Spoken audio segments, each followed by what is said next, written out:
Hey everyone, welcome back to the 1% channel. In today's video, we'll be covering the top 3 stocks of March 2021. Before we get started, I'd appreciate it if you can like the video and subscribe to the channel with notifications turned on so you don't miss out on any new videos. Okay, so without further delay, let's get straight into our top 3 stocks of the week. Alright, coming in at the number 3 spot, we have Etsy, ticker symbol ETSY. Etsy is an American e-commerce website focused on handmade or vintage items and craft supplies. These items fall under a wide range of categories, including jewelry, bags, clothing, home decor, and furniture, toys, art, as well as craft supplies and tools. Etsy was another pandemic winner, and the fourth quarter was another outstanding one, with 129% revenue growth and 118% gross merchandise volume growth. This was the year Etsy went mainstream, and CEO Josh Silverman pointed out that customers are now turning to the platform for their everyday needs. Active buyers, who are defined as making one purchase during the year, grew 77% to 81 million. Repeat buyers who made 2 purchases over the past 12 months grew 97%, and habitual buyers who have made more than 6 purchases over the year grew 157%. Gross merchandise sales, GMS, per buyer increased by 22%. Per perspective, Etsy's growth outpaced overall e-commerce growth, as recorded by the Census Bureau of the Department of Commerce, by 2.5 times, even after backing out sales of face masks. The company sees a $1.7 trillion addressable market, and it's working on improving the user experience and relationships with manufacturers.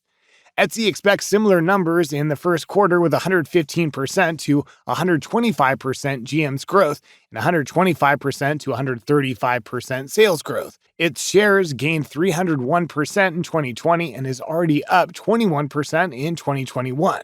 After Etsy reported their amazing fourth quarter earnings results, Etsy hit an all-time high of $250 per share. The stock now sits at around $180 per share, which is about a 30% decline from its all-time highs. Now, why, you might ask? It's quite simple.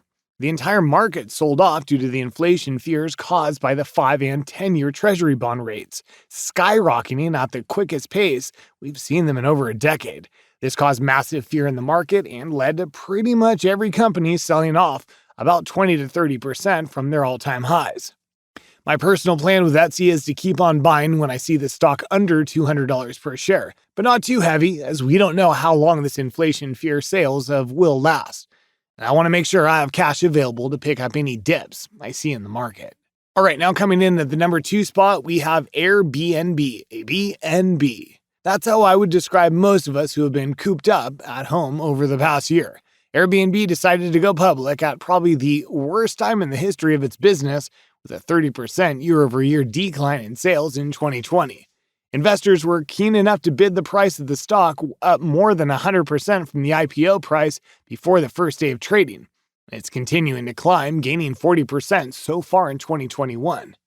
Revenue and gross booking values slid over the prior year again in the fourth quarter, but both showed improvement, declining 22% and 31% respectively. That was better than expected and not too shabby considering the climate. Net loss was $3.9 billion, which included $2.9 billion in stock-related expenses. Adjusted EBITDA, earnings before taxes, depreciation, and amortization, improved from a $276 million loss to a $21 million loss. Investors are confident for good reason. A company survey indicated that more than half of the respondents were planning a trip soon, and informal research points to a similar conclusion.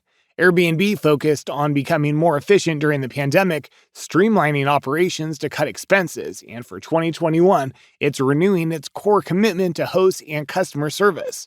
The company expects a sales decline in the first quarter that's narrower than the fourth quarter, but the situation may not materially change while the pandemic is still strong.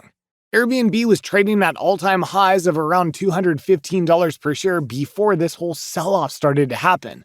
Stock price now sits at around $170 per share.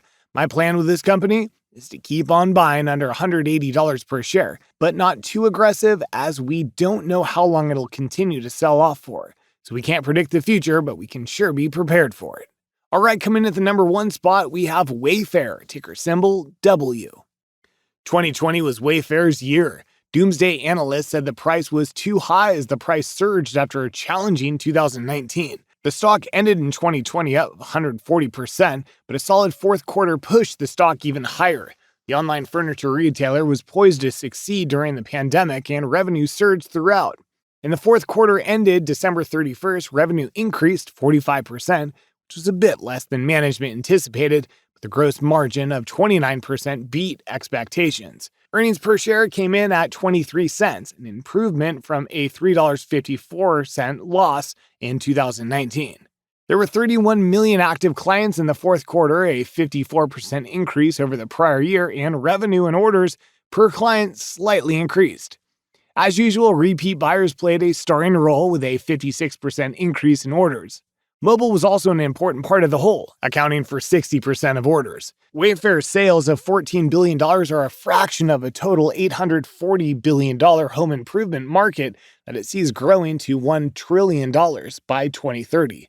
Online penetration in the home category jumped from 14% to 21% in 2020, powered by the pandemic, and the company sees itself growing to 8 times 2020 sales in the next 10 years. Wayfair is an amazing company, and even though the entire market has been selling off, Wayfair has been trading amazing, and it's actually been consistently trending even though pretty much the entire market is selling off. So when I noticed this trend, I decided to also double down on my position and keep on adding to it on any weakness, as I strongly believe in this company long term. Alright, well that's a wrap for today's top 3 stocks to buy video. If you guys enjoyed, please make sure to like the video, subscribe to the channel with notifications turned on so you don't miss out on any new videos, and finally, please feel free to comment what you guys think of my stock picks and video. So any advice will be highly appreciated. Thank you so much for watching, and have an amazing rest of your day. Peace!